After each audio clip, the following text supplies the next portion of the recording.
Hi everybody, my name is Ellen from the Trailhead Homestead and welcome back to On the Garden Path, a series where we take you all over Alaska and other places in the north to explore community gardens and other cooperative agriculture systems. Today we're going all the way to Dawson City, Yukon Territory, Canada, which is a little out of Alaska, but it was so beautiful we decided to go visit it anyways. Dawson City is known for its gold rush history, but we're going to go see their community garden, which is attached to a First Nations run preschool. It's an awesome blend of education and community, and I can't wait to show you. So let's go.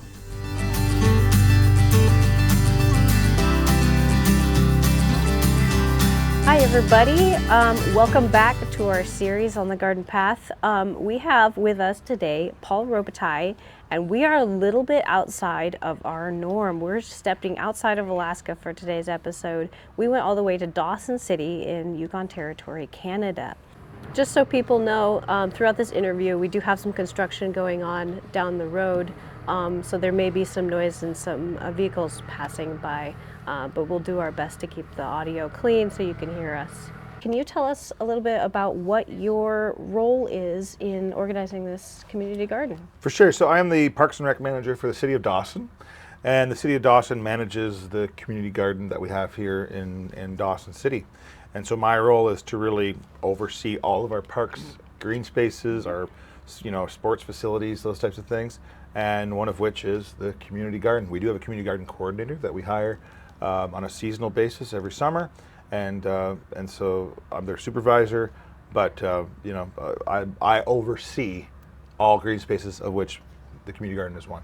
Very cool. So how did this community garden project originally come about? Well, I'm not a historian on these matters, but my understanding is that the community garden really came to be thanks to a few organizations, chiefly Conservation Klondike, or the Conservation Klondike Society, who really had a vision of growing a stronger local food scene, right? Of providing food security in the Klondike, providing an outdoor space where people could garden, right? Klondike Conservation Society, they used to run the recycling depot.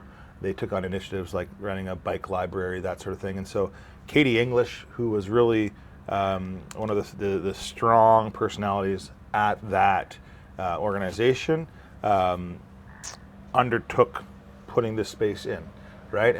And my understanding was there was a few factors at that time. We're right beside Trinkizo Daycare. So Trondagwichin, our local First Nation, they run a daycare here, and part of the requirement of the daycare is that they have a playground, like access to a playground. And so Trondagwichin approached the city saying we need some play space. It's coincided with some of the timing as to when CKS was looking to put a community garden in, and so the city said, well, let's put a community garden playground park in place, which is what happened. And in the end, we started to put funds towards this initiative, and we hired a seasonal coordinator, which ended up being Katie English for a number of years. And they did a lot of great things here. Like a lot of what we see here is thanks to the vision that Katie and CKS, before it was turned over to the city, had for the space. When we look at our map of Dawson, this is really our main park in the north end of town, and so it really acts as a place for people to come and get one with nature, maybe water their garden, let their kids play. It's a really nice space. What are some of the reasons that people come and rent beds in the garden? I mean, Dawson City itself is a town of about 2,000 people. Most of our economy is based on mining, tourism, right? So it's a fairly transient population. Our population probably grows by a third or doubles in the in the summertime. It really does grow, right? And so we see a big influx of people who don't own property who come and live here in the summer times, right? And so many people don't have gardens at their rental or at their staff accommodation that they can put garden beds in, right? Yeah. And so they want to come and rent a plot off of us at the city. So we have about 20 of them, right, that are available for the public. And so people who don't have the space or are just looking to do something different than they might want to do at their house, everybody kind of uses their plot a little differently. There's some people who use it to grow food. There's some people that just grow plants in them. And there are a number there's actually 2 of the daycares that have some of our bigger beds that we have an agreement with them to use. So they come in here and they use it as more of an educational kind of piece for the kids. So everybody's got a little bit of a different motivation for what brings them to the garden, but it's all about, growing things where they might not have a chance to do it at their residence, let's say, right? Mm-hmm. And that's a kind of a necessity to have a dedicated garden space because people don't have their own garden space. Exactly. Yes. Like our green spaces in general do get enjoyed quite a bit more because yards are more at a premium, right? And so that same thing goes for the garden beds. So how do the day-to-day chores and responsibilities get done around here? Do you require, you have certain requirements of your renters or volunteers? How does that get done? Well, we do have an agreement that we get our plot renters to fill out, and mainly it's that they're going to put the tools back that they borrow. So we have a lending library of tools that they can use to maintain their own plots, right? And generally speaking, the agreement just says that you're not going to, take things, you're going to put them back, you're going to keep your area clean, you're not going to grow something like illegal substances, you're not going to, although that's less of a concern these days in Canada, you're not going to, interfere with other people's beds, that kind of thing. But for the most part, the day-to-day maintenance of the space is taken on by our community garden coordinator. And we also have an operations crew who does come and mow the grass every once in a while. If we have special projects to undertake, then we will bring them into the fold or hire a contractor to do it. Kind of like any of our green spaces. This one here does have the dedicated coordinator, just because of the historical aspect of it, where when it came to be, it required a bit more hands-on attention than some of our other spaces. And so our coordinator does take on things like putting the beds to rest at the end of the year, and then cleaning them out to put them up for rent at the start of the year. Maintaining, we've got a number of perennial beds and native species on the outside that we try. Like our goal with those is to try to use as an educational piece, and so we do have to maintain that. When you have local native species, you want to make sure you're utilizing local knowledge on those. Exactly. And we're maintaining them. Exactly, and we're pretty lucky here that because it's a community space, a lot of our local knowledge holders want to see the space thrive. They want to come and help us out to make the space beautiful and usable for the public. And I think it's a great little park. Honestly, I bring my family here all the time, and kids love it. And then we get to go in and do a little gardening at the same time. It's beautiful. There's a lot of work been put into it. For sure. So for a garden like this, a space like this, what's the cost to maintain, and what does it look like in the budget? As far as our budget goes, it's kind of separated into 2 budget lines. Our community garden coordinator is part of our wages. It probably ends up being around $15,000 a year for our coordinator. And then, make no mistake, you could do this without a coordinator, but you need to have somebody to run things. And so for us, that means an employee. And then we typically have between $10,000 to $15,000 that we put aside to run programming here and to do upgrades, such as this greenhouse that we're building behind us. Beautiful greenhouse. Yeah, it is pretty nice. And so likely around, we spend around $30,000 on it a year, which is quite a bit of money. But on the other hand, we do access a lot of grants to help us cover those costs. And the Yukon is quite generous when it comes to supporting initiatives like this, the Yukon government, I should say. And so the city does have about $30,000 we spend on this a year. That's great. Yeah. Can you tell me a little bit about what happens to the produce that is produced by this garden once it's harvested? For sure. So anything that's harvested here is up to the individuals as to what they want to do with it. There are times when we have 1 or 2 beds that our coordinator will utilize, but typically that'll be for like workshops, that sort of thing. But the produce is up to the individuals as to what they want to do with it. There have been events in the past that I wasn't part of, but that our former coordinators have run, like a harvest party where everybody brings a dish that they've made from something they harvested either here or at home. and those are really fun little events Yeah, to sounds fun. put on, right? But no, the majority of the things that are harvested here, it's up to the individuals as to what they want to do. Have there been some unexpected, really positive things or unexpected problems that you run into when creating this space? Well, like I said, I mean, I wasn't really part of the creation of the space.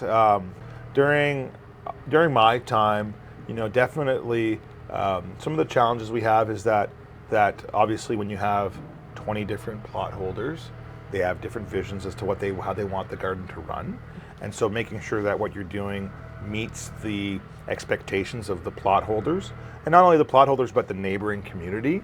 The daycare that we're right beside. We want to make sure that whatever we're doing is fair, is accepted by folks. I mean, we're running a garden here. We're not running a nightclub, so luckily we're not. Most of the things that we do are very accepted by the community. But it can be a challenge because there is also a history to this space, right? And there's people that did a lot in this space that are reluctant to see change happening here, right? Mm-hmm. And like my personal view, and I think that that would go for the city of Dawson, is our goal is to animate these spaces, to bring people in, and sometimes if you try to break from tradition with what you're trying to do in here, it's not always popular. For example, we've done things like we're doing a gnome painting program here next week, for example, right? Cute. And for a lot of people, they'd say, well, that's not, what does that teach me about gardening? Mm-hmm. And the idea with that is, it doesn't matter if it teaches something about gardening, if it gets you into the space, enjoying the park, maybe you'll come back and you'll say, hey, that was a really nice space, I want to do something more in there. And for me, that's always our goal with our green spaces. It doesn't always have to be a traditional type of focus in terms of the programming we provide. But for the most part, people in our community are very supportive of the things that we put on here, and I think that it's funny. Dawson, just to give a little bit of a background on the town, a lot of miners, a lot of artists, right? A lot of hippies. You got a lot of people that come here that don't always have the same view on life, mm-hmm. but typically, it's a very amicable place to live because we all share a good sense of community. We all love the place that we live. We want to make it a better place to be. And so people tend to get over their differences fairly fast and say, okay, I'm willing to change because it seems to be something that is going to benefit the community. Have you seen any, I know you may not be here personally all the time, but have you seen any positive mental health impacts on the people that use this space? Well, I think there's no question that we know there's mental health benefits to any green space, right? And to recreation as a whole, mm-hmm. and gardening, connecting with nature. I think we all know there's benefits that come from that. You definitely come here and you see people working on their gardens, and they seem to be relaxed and content, right? It's not a place where you usually come that is outside of maybe some of the construction noise, gonna cause anxiety to people, right? Like it's a pretty mm-hmm. peaceful little park. Very peaceful, yeah. And for the most part, it's kind of a meditative little activity to do when you come here. We're not talking about having to weed the back 40. We're talking about doing a nice little. You're biting off a nice small section that you can easily maintain. And so I haven't had epiphanies here, but I do know that our plot holders, we get a lot of returning plot holders because they see a benefit in what it offers them, either on their table, mm-hmm. or probably more so just in terms of the outlet it offers them to connect and grow something, right? And so we know that recreation and gardening are positive outlets for mental health, and this space offers those things. Awesome. One last thing, what would you give as advice to somebody who wants to start a community garden much like yours? What I would say is that, especially in the north, can we focus on the north? Yes, definitely. I think in the north in general, things are more attainable than maybe down south where there's a lot more bureaucracy. If you have an idea that you want to bring forward, approach your local council about it. It's very hard to stand in the way of a good idea such as a community garden, right? It's a really great way to bring in a diverse number of people doing an activity that offers lots of benefits when it comes to food security, educational opportunities, food to table, experiences, a place for youth to connect with gardening methods and play, I think that for the most part, you'd be hard pressed to find a politician that's not going to support a community garden, right?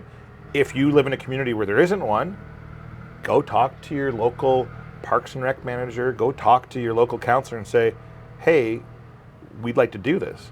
Now, of course, an idea only survives on how much work you're willing to put into it. And so the one thing I would say is to make this happen, it really was a labor of love on behalf of CKS, and who really put in hours and hours and years of work to eke out this space that we're in today, right? And so bringing the idea forward is one part. If you bring it forward as part of an organization, a group of people, it's gonna have a lot more success or opportunity for success than if you're just going as an individual, right? So start a local association of sorts. Go to see your local council. Be willing to roll your sleeves up, get them dirty, and typically any project will succeed as long as it has benefits to the community, right? Most northern communities have spare lots and land that can be used for this type of thing. Even in a place like Dawson, where land is at a premium, we were able to find a place right in town where we could put a garden. I would imagine the same goes for almost anywhere in the north. And so if it's something that's near and dear to anybody out there, find some other people who think the same way, start a nonprofit of sorts, go to your council, try to find some land and make it happen. Awesome. It's that easy. It's just that easy. Yeah. So for people who want to know information, can they contact you and ask you more? Of course, yeah. So cityofdawson.ca is our main website. We do have a little section there on our community garden. And if they want to ask me personally, they can contact me at recmanager@cityofdawson.ca. And I'm more than happy to answer any questions about Dawson, about community gardens, about life. Why not?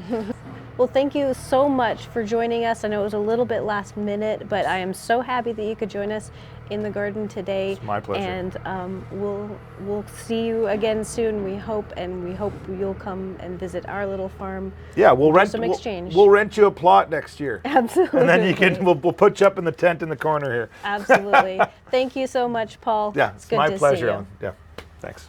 Thanks so much for watching, everyone. If you like this video, then like, comment, and subscribe. It helps us reach more people who will find this information helpful. We do all of this work out of pocket, so if you want to support us and make sure more of these videos get made, check out our merch store and buy one of our eco-friendly t-shirts or sweatshirts. All links are down in the description below. Thanks again, and we hope to see you in the next one. Bye!